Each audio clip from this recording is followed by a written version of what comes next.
There we go. It's catching up on us. Hello, good afternoon, everyone. How is it going? I'm Nick Paro, not your dad. This is Sick of This Shit Publications, coming with you for Intelligent Masculinity. I am joined today by Arturo Dominguez, who is a journalist, who is someone who writes a ton about the Central and Latin American areas, but also US politics based on the border and the policies. And I'm going to let you talk about yourself because you can probably explain yourself way better than I can. He is the publisher at Decolonized Journalism. Journalism is his publication. And I've gotten to speak with Arturo a couple times. He comes on with Shane Urich quite a bit, and they get to talk shop and have fun. And this is going to be a great discussion. Arturo, do you mind introducing yourself for everybody and letting all of us know who you are and just a little primer before we get into anything? Yeah, no, I'm Arturo Dominguez. I've been publishing online since around 2011.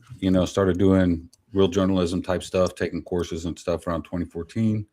And, I cover a lot of like Latin America stuff, immigration. Those two are, intricately connected based on, like U.S. foreign policy, things like that.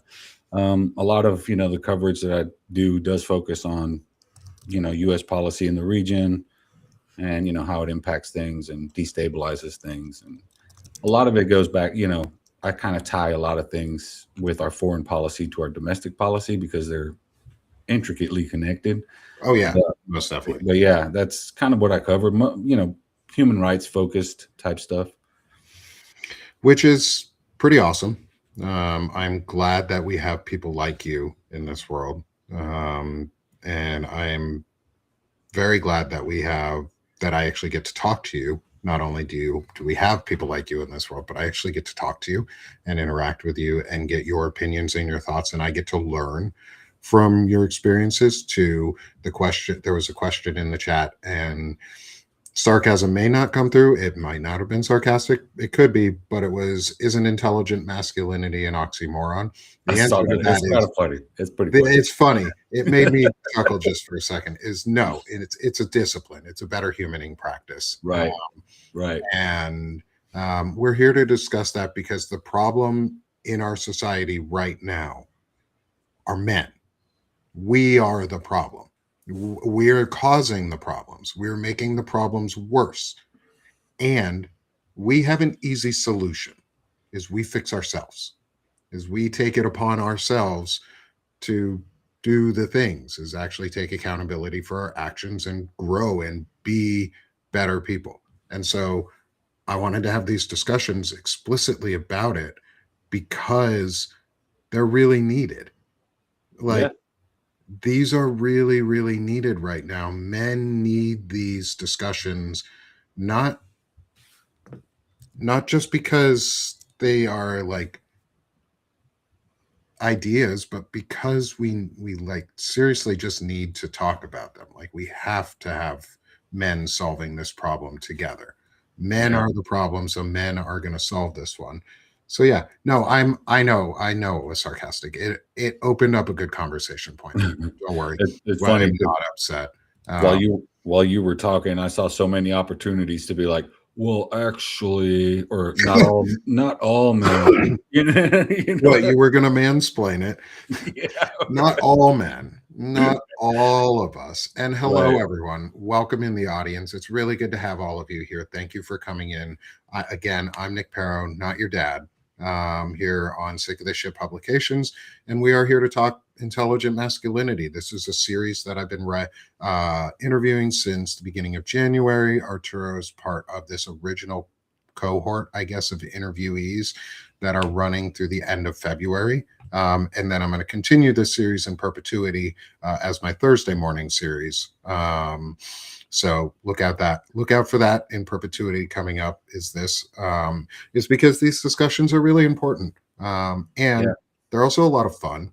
Like, I get to meet and learn more about the people that I'm interacting with on often a daily basis, and it builds relationships for us it builds trust for y'all because you get to learn about who you're actually connecting with.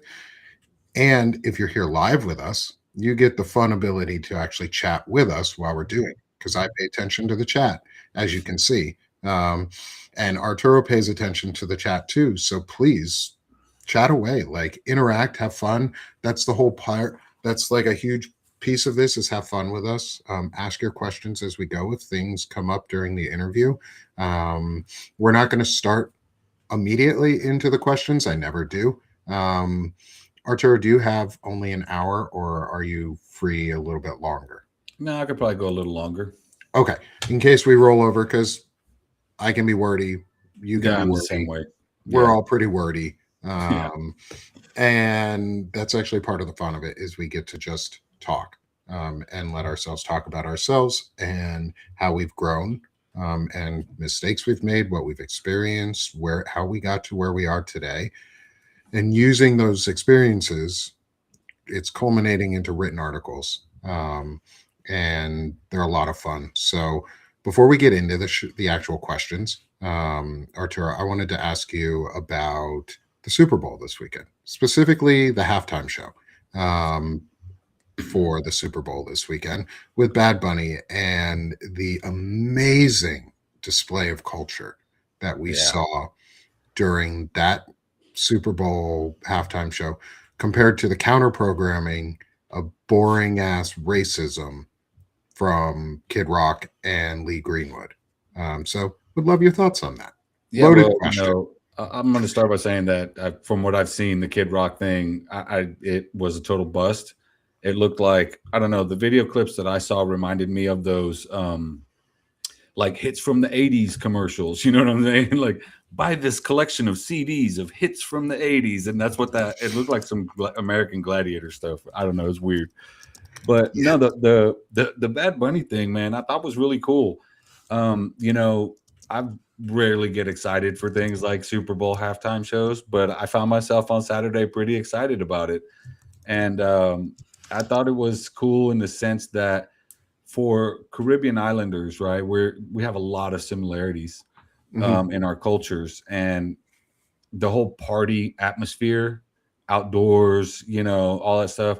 It's such a common thing for us. There was so many little like Easter eggs and little hidden messages in there, and there was a lot of things that represented Latin America as a whole. And like, for example, when we got to witness an actual wedding according to Variety, I thought that was cool. That was pretty cool, right? But when they showed the little kid that was sleeping at the wedding, that's every Latina kid growing up at having to do this long, drawn out, seems like 3-day long wedding. You know, you're passed out probably on a couch, on a bed with tons of coats and jackets and things like that, or on the couch or something like that in a suit or in a dress. Yeah, the thing, it was really cool. The representation was nice. When he was going through the list of countries, you know, I held my breath to see if he was going to say Cuba. And he did, which felt pretty good. And then I look on social media, and basically everybody was doing that. Ecuadorians were sitting there waiting for him to say Ecuador. Mexicans were waiting for him to say Mexico. And it was, you get the same sense from everybody that they were kind of holding their breath, waiting to see. And I thought it was really cool. It's kind of almost an anti-imperialist message, mainly centered around Puerto Rico and its situation being at the mercy of the U.S. and its crumbling power grid because of, you know, a lot of corruption from the U.S. You know, one of the things I guess it highlights for a lot of people now, since Cuba's in the conversation, is that's precisely what Cubans don't want for their island. They don't want to end up like Puerto Rico. So yeah, I mean, Puerto Rico's situation is bad, and it's shameful because it's a territory of the United States. So yeah, like there was a lot of that messaging in that show, and I thought it was really cool. You know, from climbing on the telephone poles, all that stuff, that's all related to what's going on in Puerto Rico right now. So yeah, it was awesome. It was really cool. Yeah. I thought it was an incredible celebration of culture just in Yeah. general. And I like my favorite, to be honest, was my favorite part was when he started listing off all the countries. And it wasn't the US like as a primary. It was Right. it was from tip of the Americas to tip of the Americas. And what it got me thinking about was I lived in Panama for about a month and a half, a couple years ago now. We had considered getting citizenship, like dual citizenship down there. And while we were down there, one of the things I learned was that we, as staters, are Mhm. not called Americans outside No. of the states, unless maybe unless you're in Europe, like, and that I don't know if that's changed either recently, but like outside of the states in the Americas, all of us are Americans. Yes, it is controversial to say, and to some people, you just like you cringe when you say I'm an American. Like I get it if Canadians absolutely cringe at the idea of saying they're Americans. I Yeah. get it. I Yeah. get it. We have made that idea toxic to them. Like, however, we're staters. We're not all of the Americas. And I thought it was really cool to just be reminded of that in not a it wasn't a shaming way. It wasn't meant Right. to shame. It was meant to express we're all equally like beautiful and we can all contribute to this amazing tapestry that is the Americas. And I like that. Like Yeah. You music to know, me is such a powerful thing. yeah, and it speaks to a lot too. Like it kind of highlights how much everyone in this hemisphere, from Canada all the way to the southern tip of South America, have so much in common because we're Mhm. interconnected by the land in that sense. A lot of people don't realize that, the population in Latin America is twice that of the United States and Canada put together. There's I 700, didn't know that. 750 million people in Latin America. You I didn't know, know that. That's crazy. yeah. So like, it's just, it's crazy to me. Like, there's a lot of little things like that we just don't get. And, it's funny that we're kind of talking about the masculinity question today because, a lot of what we're seeing coming out of the White House and all this rhetoric and all this machismo and all this, that's what that is, right? That's toxic masculinity being weaponized and doing real harm to people. And in this sense, in this particular case, that toxic masculinity is a white Christian nationalist type of toxic masculinity, right? They look down on women, Mhm. they look down on white people, they look at other countries and they think they're superior to everybody else. That's the nationalism part. And Mhm. then, all the bigotry and everything comes from the Christian and the white part. So it's just that's kind of where we are. Like when you see U.S. interventions in Latin America, a lot of it is that it's white Christian nationalism. It's the whole manifest destiny, divine providence, blah blah blah. To have seek Yeah. dominion over other people, and that's all part of toxic masculinity. That all feeds toxic masculinity. I've been speaking up about Cuba a lot lately, right? Because my family's Mhm. there and things are getting bad. And I get a lot of MAGA that are just like, oh, if they only did this, we could. I'm like, dude, like that's literal toxic masculinity right there. If they bow to us, we will stop trying to starve them. And that's what that is. And it's so deeply ingrained in Western society more than anywhere else. Yeah. And it's a driving factor in like everything. I was looking today at, just out of curiosity, what the demographics were in the Senate compared to the U.S. population. Oh, I saw that note you put out. Yeah, Yeah. right. I posted a note. I'm like, holy cow, this is ridiculous. Yeah. Let me find it. 20% Latinos, only 6% representation in the Senate. 13% or 14% Black people, only like what 5 or 6%, and then it's like 80% white when the white population is 56. And I'm like, I think these toxic white dudes have entirely too much power right now. Yeah. Yeah. Here's the link to. Oh, I'll take it off all the extra junk on the end. There's the link in the chat for anyone who wants to go. to Arturo's note. It's representatives in the U.S. representation: 89 white people, 6 Latinos, 5 black senators, which is 89%, 6%, 5%. Population demographics 56, 20, and 14 respectively. Yeah. Like, and you ended it around Tallarico. Okay, so this is an Right. interesting one. So I like Tallarico, I do too. and he's not the right fucking candidate. Jasmine Crockett is. Jasmine Crockett, I think, is a better candidate because she has the experience and she knows what the fuck she's doing, and she's really good at it. She's proven to be good. And I'm not from Texas, so this is just an opinion. I'm from Arkansas. I have Senators Tom Cotton, John Boozman, and Representative Steve Womack. Sorry, so like I'm batting 1,000 at shit. We have Ted Cruz and John Cornyn, so yeah, I mean we're both batting 1,000 and we're hitting like, and what's being thrown at us instead of baseballs are balls of shit. Like that's literally what's being, and so instead of it going somewhere, it's just splattering on us. Like we hit balls of shit and it just splatters on us. That's what we're represented by. Yeah, you know, like I wanted to ask a question there, but I lost like the question of the important. No. So is around Tallarico and Crockett. Yeah. So I'd love your opinion, just real quick. Yeah, for those who don't know, I'm in Texas. So you know the situation with Tallarico, the whole thing is kind of crazy. The new polls that came out yesterday out of the University of Houston showed Jasmine Crockett jumping ahead quite a bit. Mm-hmm. They were tied at like 38% each, and then there was a lot of undecideds, and now the undecideds have dropped to like 12%, and Mm-hmm. she apparently picked up most of those.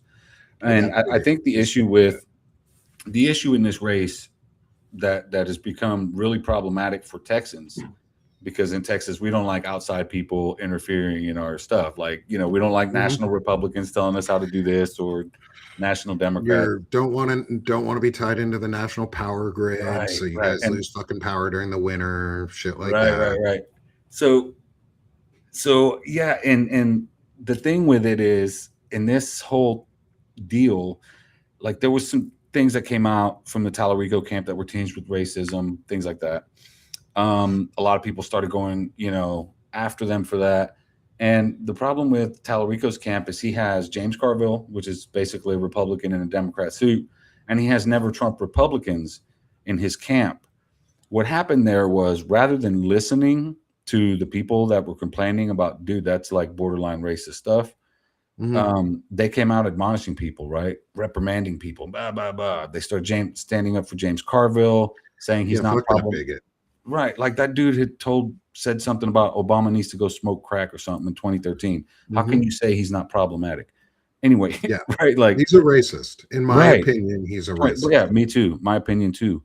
And you know, a lot of these, I think when the James Carvilles and these like Tim Miller from the Bulwark and a lot of these other Never Trump Republicans started getting involved in the online debate around these questions of, you know, dog whistle racism, it exposed the Republicans, the Never Trump Republicans, in showing that that's what they want to go back to.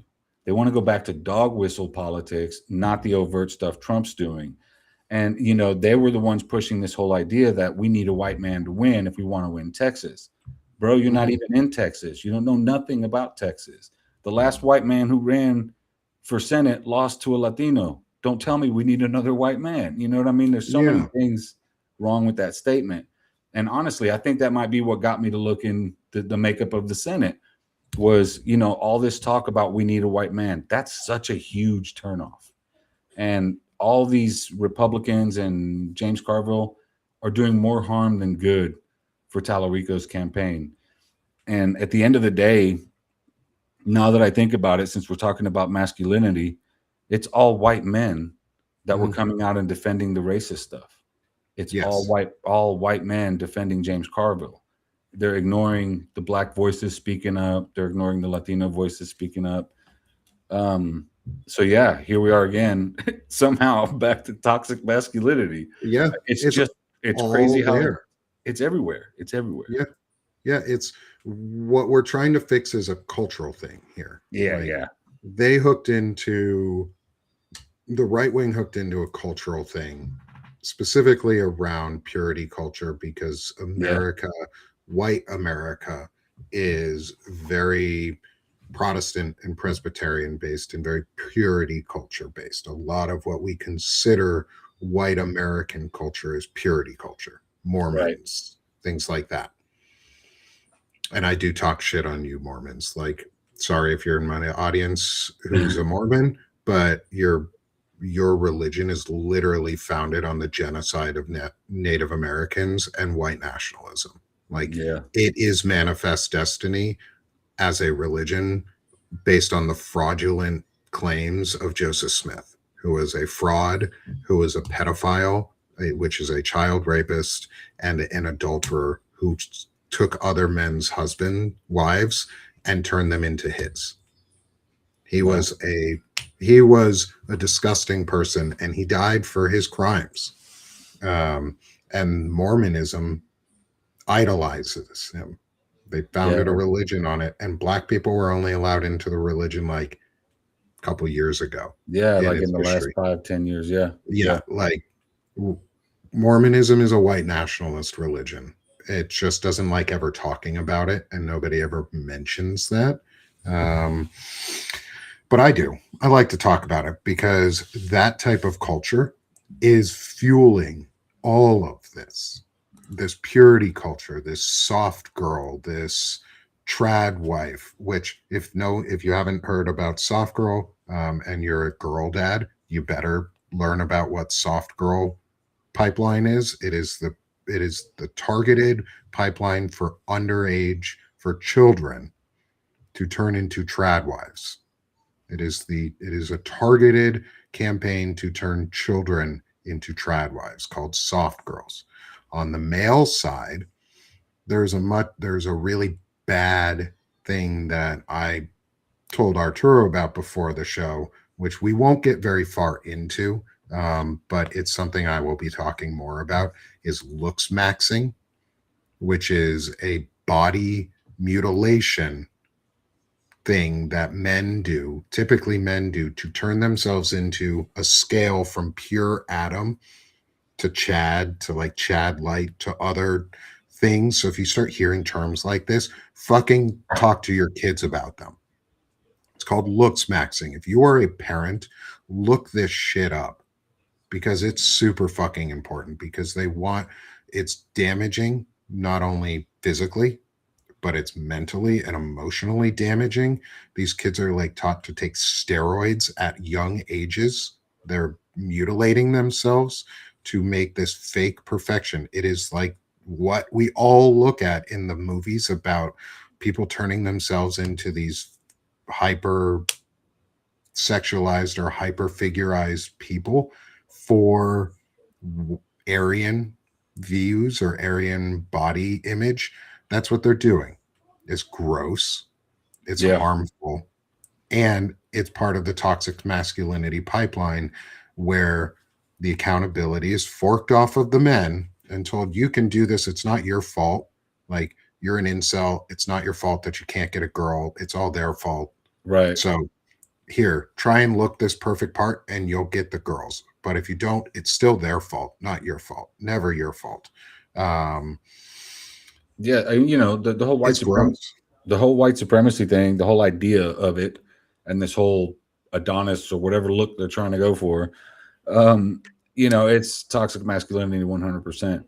Mhm. You ask anybody who's white, really, but if you really want to get under a racist skin, ask them to define what white is. Is it white Anglo-Saxon Protestant? Is it Aryan? Is it Boer? Is Mhm. it, you know what I mean? There's so many different white people in Yeah. Europe that even if you're talking just Northern Europe alone, are Irish white, British will tell you no. Benjamin Mhm. Franklin didn't think so. Didn't think Spaniards or Italians or French were white. Now we think they're all white. So, Mhm. um, you know, are you Caucasian? You don't know. Anybody who says they're pure blood, whatever, man, come on. Nobody's Yeah, pure like blood. Nobody's pure blood anything. Everybody's a mutt at this point. We are all mutts at this point. Yeah, We're all human. Right. And that's the thing. Like, it kills me because, I'm Latino, I'm Cuban, right? For all intents and purposes in the U.S., I'm Latino or Hispanic. But because, my parents are from 90 miles off the coast of Florida, not that far, I'm not white, right? Because we're mixed. We are quote unquote, you're islanders. we're the colonized. Others. They're the colonizers. So, that's essentially where the line for whiteness is drawn with them. And it makes no damn sense. It really doesn't. A lot of my life I'm walking around, I didn't assume anybody thought I was anything. But the minute they hear me speak Spanish, they're like, "Oh man, I thought you were white." I'm like, "I'm not." They're like, "Well, you're not white. I'm like, "Oh, I need two whites." Okay. Oh, yeah, you need that double white. You're right. I have to have two whites. And then they're like, "I didn't know you spoke Mexican." I'm like, it's Spanish, bro. Like, in Texas, everybody thinks Spanish, or not everybody, but a lot of people think Spanish is Mexican. Like, I didn't think you speak Spanish. I'm like, if anything, I speak Cuban Spanish, which is basic. Well, I call it street Spanish. Our Caribbean Islander Spanish is a mix of Spanish and indigenous and a lot of African stuff, so it's kind of a combination of Spanish, but we talk fast and skip over a lot of stuff. So I had a friend in college who was Dominican. And if you ever mixed up which island he was from on accident, he was very defensive. Yeah. Some people did it on purpose, so I understood why, right, because they wanted to make, but like, I was always curious because he was like, he talked about it. It's like, there's actually a distinct like physical difference for, I think, Dominicans is they tend to have a broader forehead. And also be very hairy. Like, this dude was like the epitome of hair from the top of his head to his feet. Like, it didn't stop. Like, I was like, man, how fucking hot are you right now during the summers? Like, he's like, nah, man, I'm good. Like, I don't have to worry about it. I sweat it off. But it was always so funny, like, to get to talk to him about like the differences in the culture, like, because he knew when people were being honest about asking questions, he would actually talk about like, yeah, like, I don't like this. It's the like minimal tribalism. right. Or American citizen. I see what you're saying. Like, minimal tribalism, though, is like, yeah, we get to poke fun at our slight differences between each other because it gives us a little bit of difference and it makes us fun, but we're not really mad at each other. And where I was going with this is I will really want to get into, because we've gone through a half hour already, just having fun and haven't even gotten into the questions yet, is I got to do my hosting thing. Is I got to actually ask you some questions because they're important and they're fun. So everyone, welcome back to Intelligent Masculinity, where we're now getting into the question set part of this. Is I've got 5 overall questions for Arturo. The first one is a double part question. Most of you know them by now in the audience. And then the final part is based on the Mulan song, I'll Make a Man Out of You. It's the clarion call for men. It's the Let's Go Girls of men's songs. And it's like this pump up anthem that says, let's go, man. Let's go, guys. Let's go do something. Let's go be cool. And for me, it's also a fun way to ask questions that are not the normal, and get you to think a little bit. So let's have a great time, because we've talked a lot about masculinity already, and like the toxicity that's around and what we are fighting against and what we are on offense to promote for and live and model for others. So in your life, my friend, who has been, and this is like I said, a 2-part question, and this person does not have, these people in the end do not have to be positive influences. They can be either or. They can be positive or negative. So in your life, who has been the most influential masculine figure and why? Aside from, saying my dad or something like that, because my dad was a really huge influence in my life, um, growing up and stuff, there are a lot, I often look to like civil rights leaders, a lot of, black leaders, black thinkers, and there are messages in there. And, especially in terms of masculinity, I look up to a lot of black civil rights leaders because they spoke up for women. They spoke up for a lot of different groups. And it shows that you can still, be a man, without having to be, toxic to those people around you. To be more supportive, to be more uplifting. That's how my dad always tried to be. Um, and I learned a lot in that respect. Like even listening to Public Enemy, for example, growing up. You know what I mean? Chuck D, listening to him talk. KRS-One, all the old hip hop stars when we were kids. There was a lot of really important messaging in there that I think a lot of people in Gen X, our generation, missed. Or um, I don't want to assume your age, but I'm a I just millennial. I'm 36. okay, okay, I'm a millennial, but I no, I get that too. Like we have similar like growing up experience of pre-internet things. yeah, yeah, Um, and I think that makes a distinct difference for our generations, our two generations specifically, because we were the most impacted by the creation of the internet. yeah, And so I think we have a real distinct pre-internet understanding of and like figures that we were able to learn about and idolize and learn from.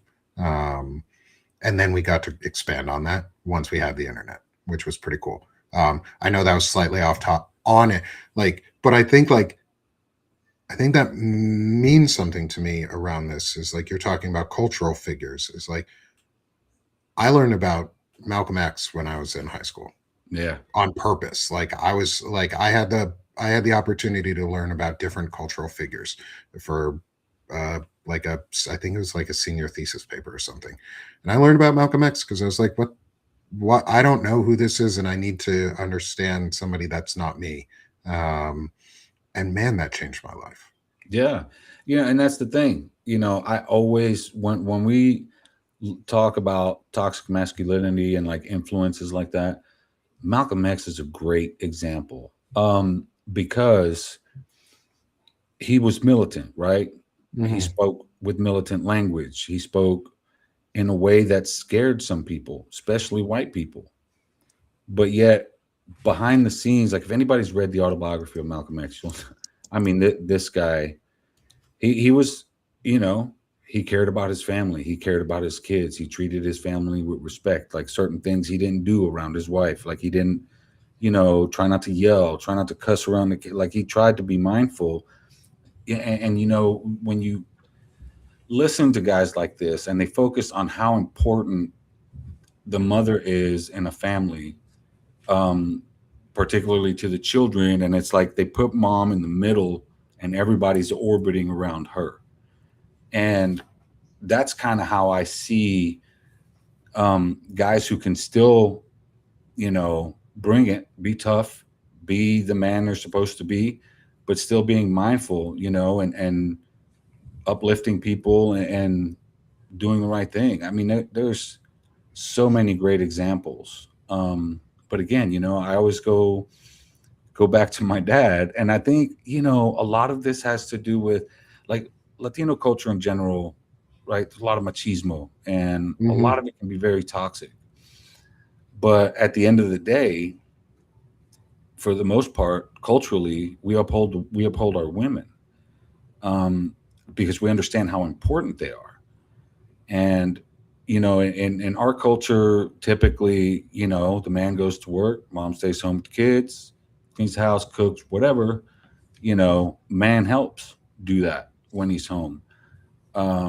sometimes husband cooks, when after work and things like that. And it's just, you see this level of respect for, the opposite sex, even trans people or gay people. You see this certain level of respect that you just don't really see in Western culture anymore, because I think there's the difference in a lot of this is the sense of community that you Yeah. have in so-called third world countries compared to the rugged individualism of the United States. Yes. Yeah. Oh, absolutely. I agree there.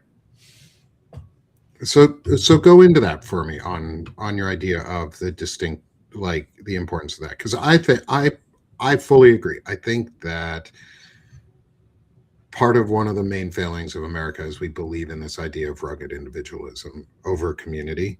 And when I talk more on my like political side of things, is one of the big things I've realized for like just in general is democracy is community at scale, Right, and fascism is domestic abuse at scale.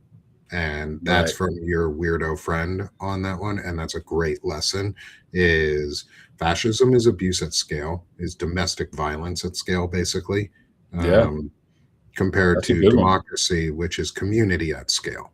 And I think that's super important to get from some of these lessons. And yeah, and so in the chat, Eric, you do have a good point too on like Malcolm X had to learn to tolerate others. He grew as a person. He didn't like Jewish people for a while, and he learned after going to prison. And that's okay because he learned. He Right, didn't know. He had an opinion that wasn't based in good information, and then he changed his opinion and he was right, and willing to learn. that's kind of emblematic of how we are as we're growing up, right? Like, Mhm. it's not like we're born knowing everything. And a lot of what we learn happens as we go through life. So sometimes we say stupid shit. Sometimes, yeah, I remember going camping with a bunch of my friends. We were talking about being in a band. There was a whole bunch of us, the band, the whole crew, and everybody. And one girl was like making sandwiches before we started going down the Guadalupe River in inner tubes here in Texas. And I made a joke, right? Yeah, that's what women's supposed to be doing, making me a damn sandwich. Afterwards, I went to eat a sandwich and the cheese still had the wrapper on it. Another one had bark in it. I was like, what the fuck? And it was all fun and games, but at the time, it's still toxic, right? Even if it's a Mhm. joke. And like, you say stupid things and then you learn a valuable lesson right there. Oh And yeah. it just so happens that I happen to be a Cuban man and I said that to a Puerto Rican girl. So there you have it. That's kind of what Yeah. happens. And that's why we respect our women, because they'll make you pay if you don't. Um, so I yeah, I think it's mean, also important that you listen. That to me, one of the big important things is you listened. Like you took accountability in the end. Yeah, you said something shitty, and we all have. We've been there. There's a reason why I purposely talk like when I degrade men specifically, or when I insult other people. I do it using male anatomy. yeah, Like, isn't it more insulting to be called a testicle? Like, how should like you're a soft, weak little ball that gets kicked and you go down and you break. Like, hey, I do sometimes call people ball bags on the internet. So yeah, like you're a dirty ball sack. You yeah, smell like a taint. Like that's gross. Or like yeah, Stephen Miller, you look like a penis you are the smeglamaniac. You are that gross yeasty shit on an unclean, uncircumcised penis. You're a yeast infection of a human being. Like that's more disgusting than calling somebody a pussy. Like yeah. here's the thing, pussies can take poundings, balls cannot. Like balls cannot. So testicles, penises, they can't do that. They get broke.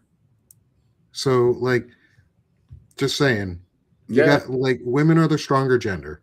And it's okay to admit that in a for me anyways, women are a stronger gender. Not that gender is really like a distinct thing. Like there are gender fluid. There's everywhere in between. It's a spectrum, just like almost everything else in our lives is yeah, a spectrum. everything. I'm pretty sure it's okay that gender and sexuality can be spectrums too. Like, get Yeah. over it, Christian nationalists. Like, uh, you guys kind of suck. You're boring. Like, that's the thing I've noticed too. They're just boring people. They Yeah, have yeah, no culture. They have no fun. They don't want to do nice things or go celebrate art. They're boring, yeah. boring And ass fucking people. it's interesting too, because a lot of people don't realize that our entire economy, the whole idea of pick yourself up by the bootstraps, Mm, the individualism that we were just talking about, all that is Protestantism. It's came from the colonizers who came to the U.S., mhm. the white Anglo-Saxon Protestants. And I maybe it's just me, but I always felt like white Anglo was kind of redundant.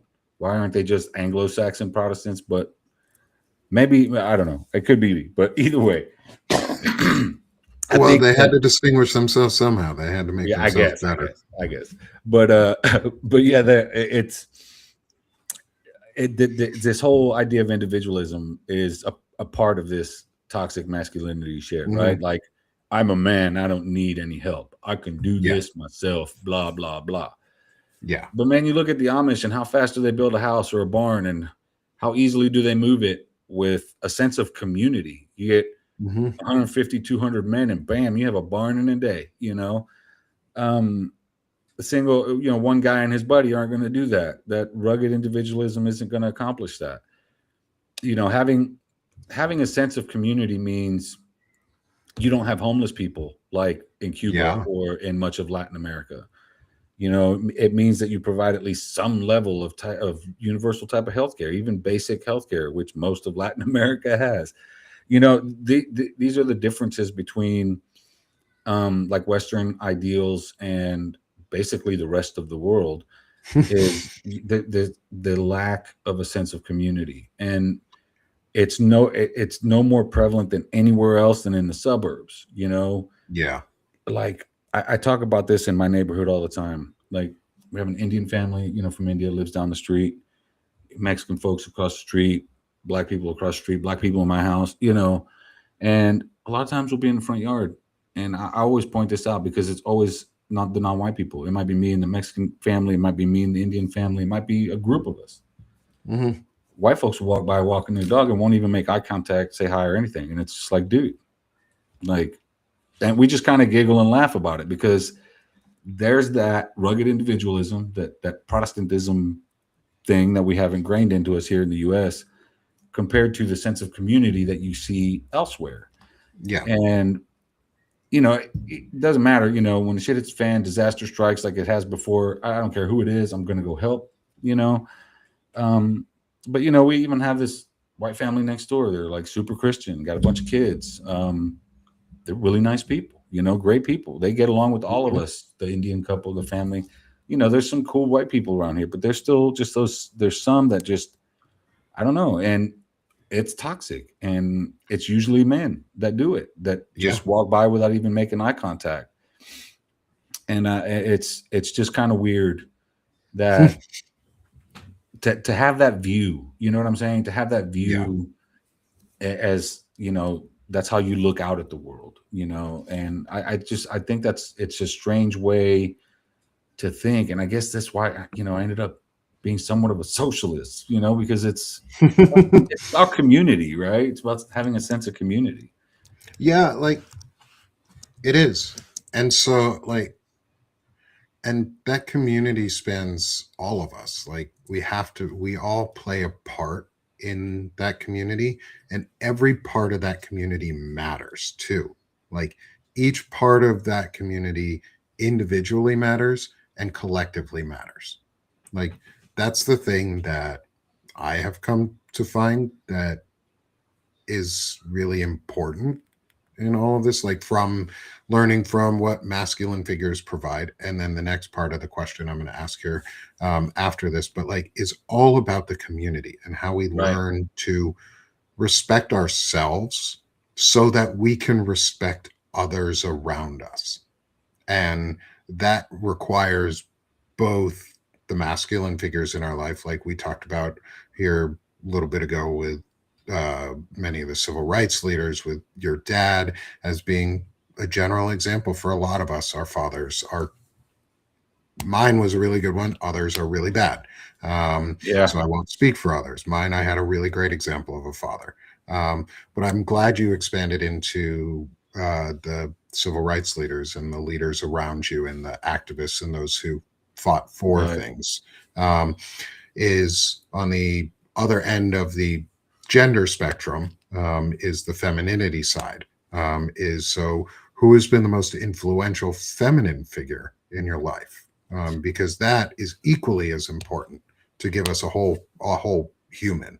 Right. Right. And for me, it's hands down probably my mom. Not probably, no, it is my mom. Her and my dad got divorced when we were really young.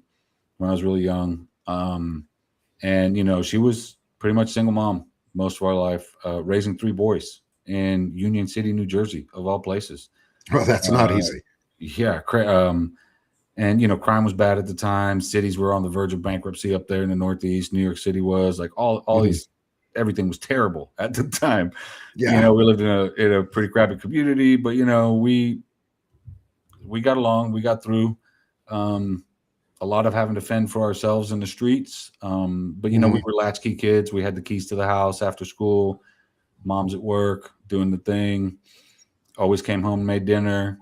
It's always Cuban food, just like we still eat today. I still make Cuban food almost every night for dinner. And it has to be my mom because of what she had to endure to just make sure we survived. Um, I don't weigh my success or my brother's success or anything like that uh, on my mother or whatever. Whatever problems we've had in her life, I don't put that on my mother. Her job was to make sure we survived, had food to eat, had to bathe, Mhm. got to school, and she did that. And yeah, it was tough. It was tough. We grew up pretty rough. A lot of getting beat up, a lot of fighting. Living in the hood type situation, but she was always there, and somehow we got through. If it meant taking a bus to the grocery store and a taxi cab home because we had the bags of groceries to put in, then that's what it was. Aside from my mom, um, it would have to be my grandma. She, my grandma stayed in Cuba up until like the last 10 years of her life. She came to the U.S. so she can get to know, her grandkids, her great grandkids, all that stuff. She never wanted to leave Cuba. She was a revolutionary. A lot of my family doesn't like to talk about that, but she was. And my grandmother kind of led me down the path on what to look for in Cuban history and in Cuban culture and, just our heritage to like learn the truth about Cuba. And, um, you mentioned something about how Caribbean islanders, a lot of people have distinct looks. Mhm. And this is true for the Afro-Cuban population. It's because they're all Yoruban from that region of Africa, which is Ethiopia now, I believe. And um, growing up, like my grandma was telling me how much in Cuba, how much they celebrate, their African lineage, the heritage, and it's celebrated across the island, across races, across Yeah. ethnicities and stuff. And they have festivals, and it's an everyday thing. Like they don't have a Black History Month because they don't need a Black History Month. And I always thought that was really cool. So, while she was still around, I was looking up stuff and learning things. If I had questions, I would ask. And like, there was so many things that were really eye opening. Um, and I just, I think about her every day because every time I'm writing about Cuba or learning something new about Cuba, I'm like, if it wasn't for me, Ma, I wouldn't know any of this. And I think, it's just super cool. Like, it's hard to put into words the impact that kind of stuff has when you like Mhm. don't really know, like your heritage, like where the culture Yeah. comes from and all that stuff. Because, I lived in Miami a few years, two different times. And like the Cuban culture there is very different. It's very white. It's very racist. But the Cubans that couldn't put up with that type of stuff, the racism and the things like that, they're all in Jersey. That's where I grew up, where all the Afro Cubans were, all the mixed Cubans were. It wasn't as white. And, Union City was called, and still is called, Havana on the Hudson because it was right on the Hudson River, across the river from New York City. And And that's why, because it was just so thick with Cubans. And yeah, if it wasn't for my grandma, man, like there's so many things that I wouldn't know. And we grew up also in a time where, and this is toxic too, where our families didn't want us, they would mock us for speaking Spanish, or because we're in the US, we should speak English. And like I didn't really teach my kids that much Spanish, and I regret that now. But yeah, like we went through a lot of that shaming, for speaking Spanish.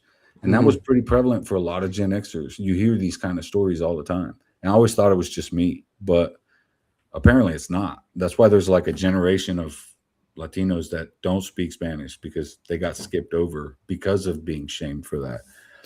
And it, again, a lot of mostly came from men, like in Miami, that didn't really happen as much, because Miami, you don't have to speak English. You really don't. Yeah. It's still 51% or something white, but the pockets in Miami, like Little Havana and stuff, you don't need English down there at all. But yeah, like, Jersey, even in Texas, especially in Texas, you get a lot of shame for speaking Spanish. So yeah, which is crazy for Texas. Like, yeah, there's so much Spanish in Texas, and so much. It was literally part of Mexico until they broke off. Like, why? Yeah. How would they not speak Spanish? Like, the Spanish colonized Mexico. It was funny because Texas, like, it's history. Right. like Spanish was my first language, right? Because my dad still doesn't speak English. He's 92. But yeah, Spanish was my first language, because we were, like I said, Havana on the Hudson, Union City. You didn't need English there. Everybody around us was speaking Spanish all the time. But when I got to school, started learning English early enough that I could pick up the accents, and it seems normal. But yeah, like, you come to Texas, and it's just like a whole different idea with the Spanish stuff. And yeah, like we had our Spanish teacher, for example, was like a Peggy Hill. And here I am, Spanish, my first language, getting a D, because there's this white lady who speaks Spanish like Peggy Hill from King of the Hill. And you're just like, bro, like, really? Like, I could teach you Spanish. Like, what? Yeah. So yeah, it's a weird cultural, like, it was a huge culture shock moving to Texas from Jersey. That's for damn sure. Moving to Miami from Jersey was a culture shock, but moving to Texas was very weird, very weird. But yeah, there was a lot of kind of shaming for speaking Spanish, but yeah, to go back to my grandma, man, like, she was the one that really opened my eyes to a lot of things, made me respect our culture, our heritage, speaking Spanish, all that stuff, and the importance of it. So yeah, maybe I learned late about the importance of teaching my kids to speak Spanish, but at least I learned the value of it thanks to her. Well, I'm glad you did. I mean, it's important. Like, people talk about remembering your heritage or remembering your history, and it's important because you learn lessons from it. You learn both good and bad lessons from your own family lineages. Right. You learn good and bad lessons from your own cultural heritages, and you grow from them, but you learn cool things, and you get to experience stuff. And what's wrong with learning another language? Like, nobody made fun of you if you learned French. Right. Like, I learned French growing up in high school. Like, we're right next to Canada, to Quebec. It made sense that we learned French, because if I wanted to go to Canada, I would go speak French to the French Canadians. Like, but it's the darkness of the skin. Yes. What it comes down to is it's the darkness of the skin. It's the melanin content that people really need. It's product of colonization type situation, right? It's you don't want you speaking Spanish. It's a whole, it's still that whole continuation of the Spanish aren't white from Europe, right? Like, that it's taken time for Spanish people to be considered white. It's a second-class European nation, I guess, or would have been for a long time, until they became, like, identified as, like, a white nation, just like the Greeks and the Italians and the Irish and a lot of Jewish people. Like, we're not white. Sorry, y'all. We're from the Middle East originally. Like, Yeah. Like, too fucking I bad, mean, you know. But we like, all we all so came out of Africa, right?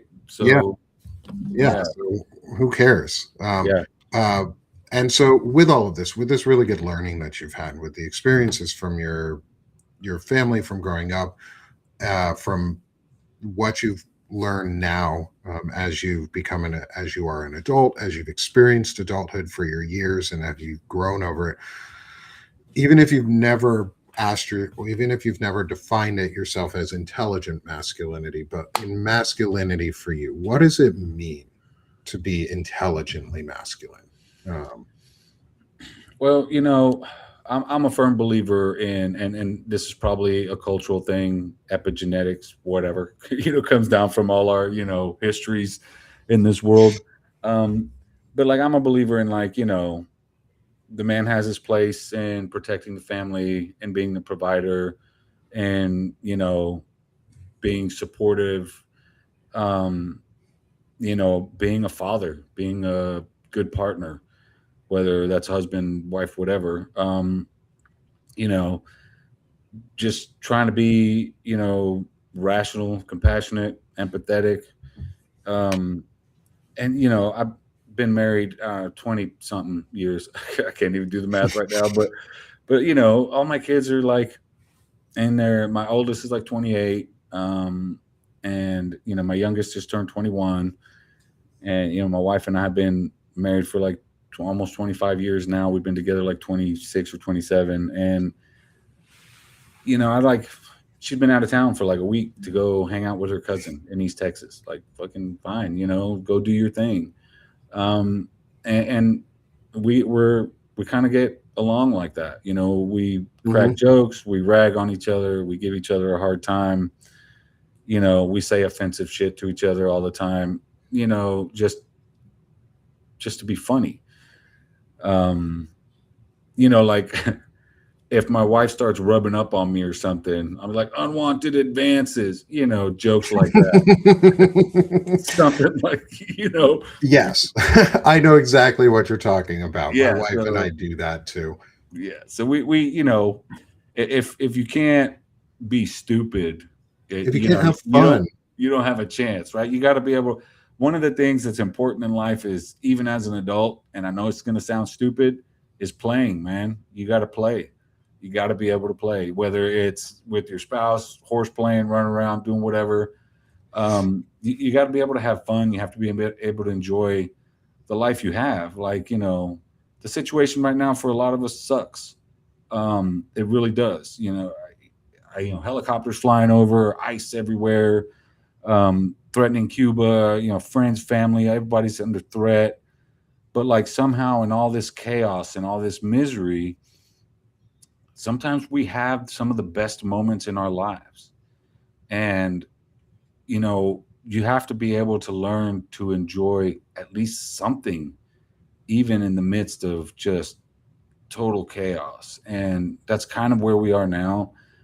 And, like the halftime show, for example, it hmm gave me, I'm not, like I said, I'm not real big on the halftime show type situation, that watching it and Super Bowl and all that, unless my team's in there. But, but yeah, I don't really do all that, but it gave me an opportunity to check out, to just turn everything off up here, watch hmm that, enjoy, reminisce about some culture, reminisce about growing up, reminisce about a lot of things.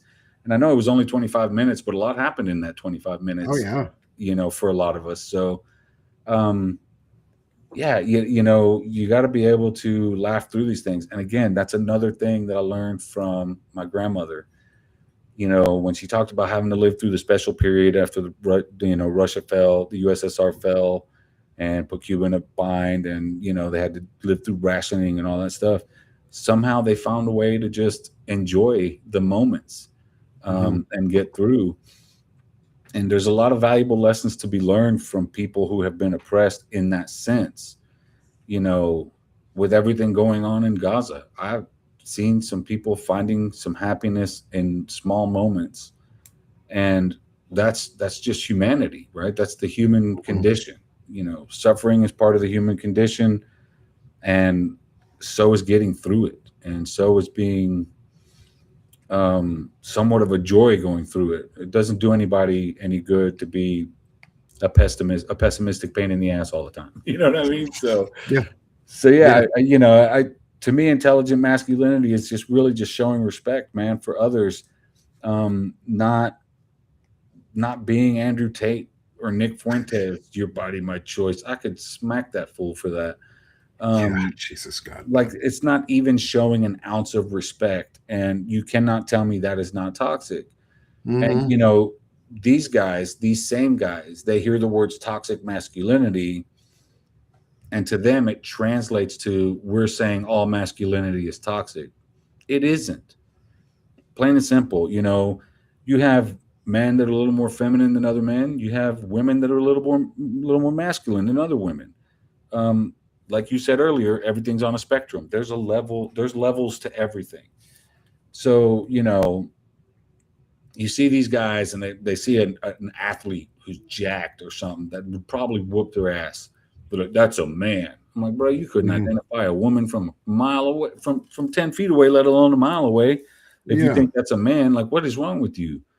So, they're like, define what a woman is. And I'm like, no, you define a woman. Like, you apparently look at women and you're like, that's a man. Well, good luck getting laid with that attitude. Like, what the Yeah. hell? So yeah, I mean, what is there to it other than intelligent masculinity is really nothing more than common sense. You get what Yeah. you give, and you get what you give in this world, right? Mm-hmm. You want respect, you got to It's give. You got to give it. Yeah, it's part of that golden rule thing, of do unto others as you want done unto you. Um, that's a pretty like that was a rule that I learned. That's apparently a Christian value. I don't like supposed to be, Yeah, but I believe it is the way. but Well, like do unto others. Yeah, I believe that part is. Yeah. like do unto others that you want done unto you. So be nicer. Like go enjoy yourself. Like have fun. Joy is a huge part of it because joy is a communal emotion and a personal emotion. It can be both because you can share joy with others. Like I got invited this weekend to make by a friend to make toilet paper bird, like Oh, toilet nice. paper roll That's toilet birds. paper. Oh, okay, okay. That's Yeah, a little toilet paper roll that I that's cut. cool. And then my wife made one. Nice. My daughter made one. That's cool. And my son made one. We all made little toilet paper roll birds. All of us. That's awesome. Those Took are cool. 30 minutes. 30 minutes maybe. We had fun. We created. We had joy together in a Right. communal sense. Like we just sat at the table and had a lot of joy. Those are the types of things you can easily spread. That's masculinity too. Like spreading joy is protecting. Spreading joy is a protecting thing. Like Right. you spread joy to protect other people so that their happiness is protected too, right?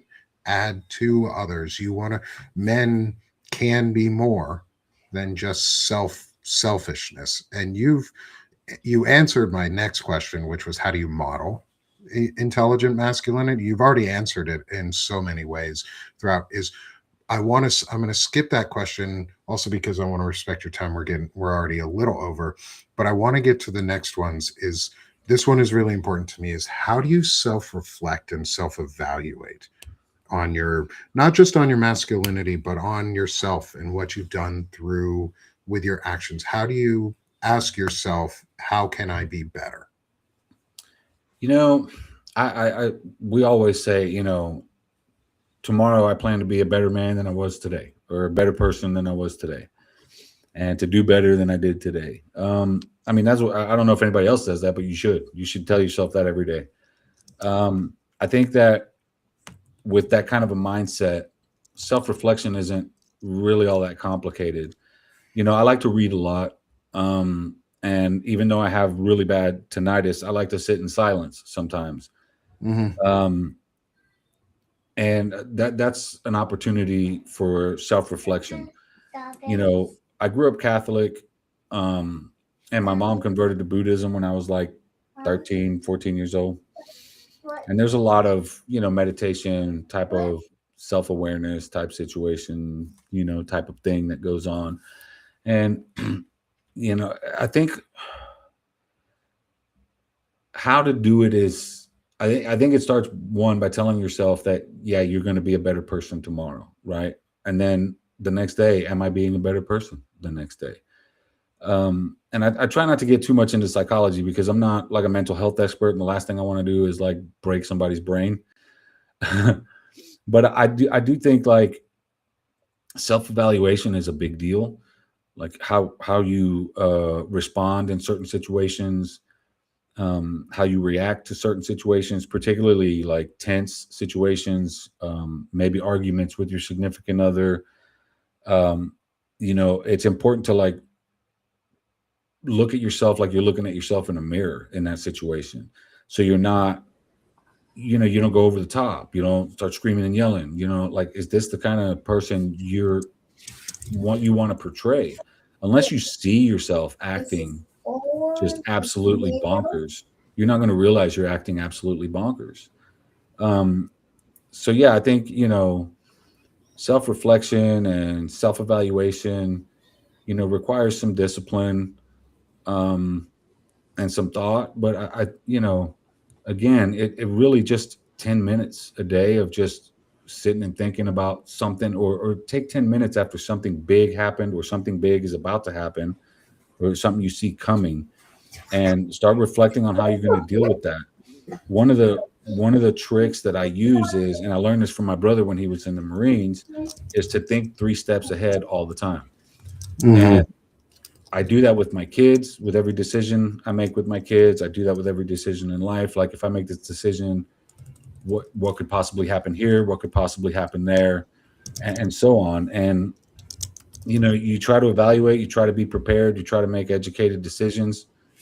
And even when, despite, having the right mindset of trying to do the right thing, not everything goes to plan. Sometimes it helps to reanalyze how you handled that situation. Something, a lot of what happens in our life is outside of our control. I would say majority of it, but how we respond to it is absolutely in our control. And this doesn't mean being passive. This doesn't mean letting somebody like target you or your family or anything like that, because anybody who knows my history knows I spent a lot of nights in jail fighting with Nazis or people who threaten my kids or something like that. And, in Texas, we have dueling laws. As long as no weapons are involved and as long as both parties are willing participants, they throw you in a drunk tank for 8 hours, whether you're drunk or not, and then they cut you loose. I did a lot of that. And I'll defend my family from anybody or anything. And that, I think that to me is part of intelligent masculinity, but without the ability to self-reflect and self-evaluate, how do you know you're not going too far? You know what I mean? How do you know you're not the one being the provocateur? And, you have to make sure you're not that guy. And all the self-reflection and self-evaluation in my life has led me to constantly be in a defensive position, not an offensive position. I'm a gun owner. I own a lot of guns, but I own guns from a defensive standpoint. I'm not out there packing heat, flashing my gun around. I'm not on the internet bragging about it. I'm not posting pictures about it. I'm not trying to intimidate anybody. I have them because I'm surrounded by them. Everybody, this is Texas. You'd be a dumbass to be surrounded by people with guns and not have a gun. So yeah, it's, you just have to be willing to look at yourself in the most ugliest of times. Yeah. Some of your worst moments, some of your most embarrassing moments, even, how do I avoid doing that again? You know what I'm saying? So yeah, I mean, try to put a little humor into that, but yeah, I think it's important for everyone, and particularly men, and from a toxic masculinity standpoint, to be able to self-reflect and ensure you're not doing harm, because that should be the key to everything you do. Just do no harm. Just don't harm anybody. That's super important. Hey, I actually got a drop. I just got invited by Wajahat Ali to jump on and talk about Oh, intelligent masculinity on his show that he's doing right now, um, which is awesome and kind of sucks because I love the last questions. I will ask you them, and we will record them at a okay, separate time. But okay. I want to make sure I get on there because I think this is really important to be able to spread this message even more too. Like get this shit Yeah, out there. that's cool. Wajahat, and I've never met him, but he did some work at Latino Rebels at the same time I was doing some work over at Latino Rebels. So That's yeah, awesome. yeah, he's cool. I like Wajahat. Yeah, good dude. Tell him I said thanks for cutting off my show. I'm just Heck yeah, kidding. I will, brother. Hey, thanks, Arturo. Thank you Yeah, so man. much. Shamelessly promote yourself real quick. Yeah, Where Arturo can people find you? Dominguez, Decolonized Journalism. Click the thing, subscribe. All my work is free. If you can afford to support that work, I like to leave it free and accessible for everybody. But if you can support that work, become a paid subscriber. Sweet. Thanks, Awesome, man. man. Thanks. Thanks, dude. Appreciate it. And I'll talk Yes, to you again soon.